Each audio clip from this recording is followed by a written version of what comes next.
Good day, Padjaffers! Welcome back to our YouTube channel. So ngayon, mag-aaral tayo ng konting endgame. At ito, very basic. So, maaaring yung karamihan ng Padjaffers alam na kung paano gawin ito.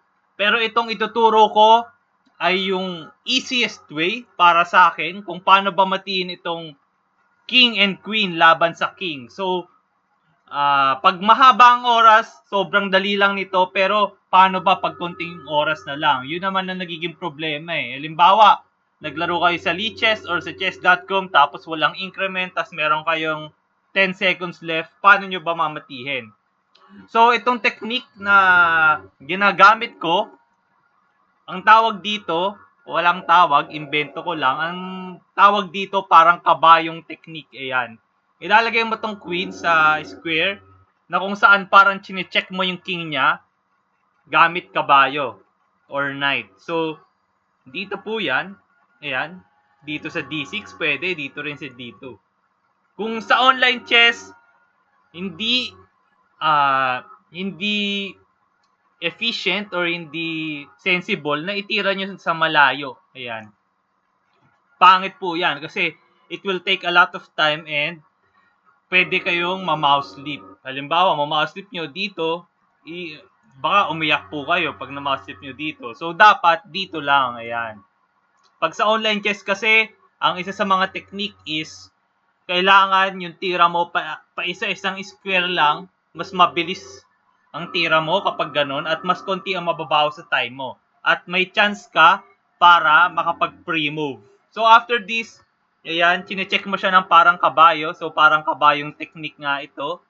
So, atras niya yung king niya dito ulit. Ayan, queen d3. So, pag ginagawa mo yan, konti-konting nababawasan yung pwedeng puntahan ng king niya. So, dito, titignan nyo, ayan, dyan pwede pumunta yung king niya. Pero dito, dun pa rin at nabawasan na. So, nabawasan ng konti. And after this, pag dito naman niya inatras, hindi po natin check. Ayan, hindi po natin gagawin yan. Doon pa rin tayo sa kabayong technique. Pwede dito, pwede rin dito, pero mas maganda po dito. Bakit? Kasi isang square lang. Kung dito dalawang square, may chance ma-mouse sleep at mas mabagal. Syempre, pag mas malayo yung pupuntahan ng queen mo, mas mabagal kapag sa online chess. So, kailangan doon lang sa isang square. Mas madali pong itira yan. Ayan, so dito.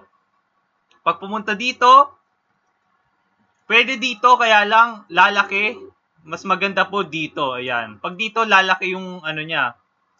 Pwedeng pumunta dito yung king niya. Pero pag dito, once again, papaliitin mo yung pwedeng puntahan ng king niya and madali na to. Ayan.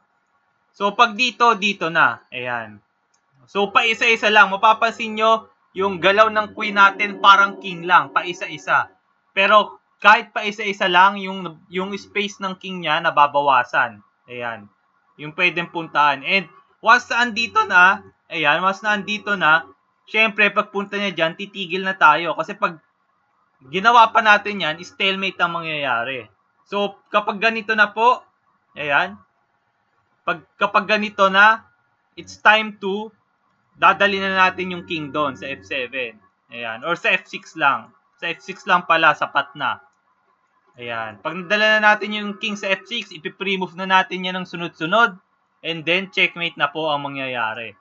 So, bakit ba mas maganda ito? Bakit mas maganda yung queen muna kaysa katulong yung king? Kasi pag katulong po yung king, baka may stalemate. May possibility may stalemate. Halimbawa, ganito. Ayan.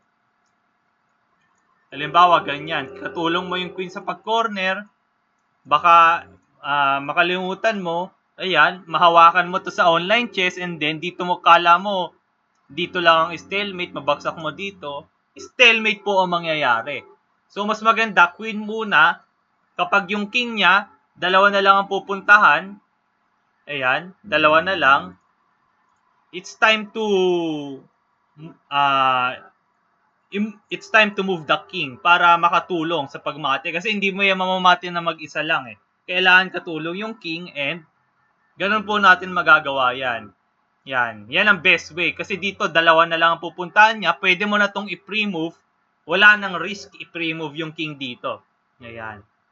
So, ito naman, kapag dito pumunta, yan, kukornerin mo, syempre, after here, syempre, wag po nating i-stalemate. Yan lang po ang iiwasan natin sa gantong technique, sa kabayong technique. Kasi, pag sa dulo, chinek mo ng parang kabayo, may stalemate po. So, dito mo ilalagay, syempre. Tatranspose dun sa kanina, then, gagalawin mo na naman yung king mo, papunta dun, and checkmate na po ang mangyayari after that. So, sa ganitong technique, sa online chess, very effective siya. Especially kung may increment kayo na 1 second, tapos ang time nyo, less than 5 seconds na lang.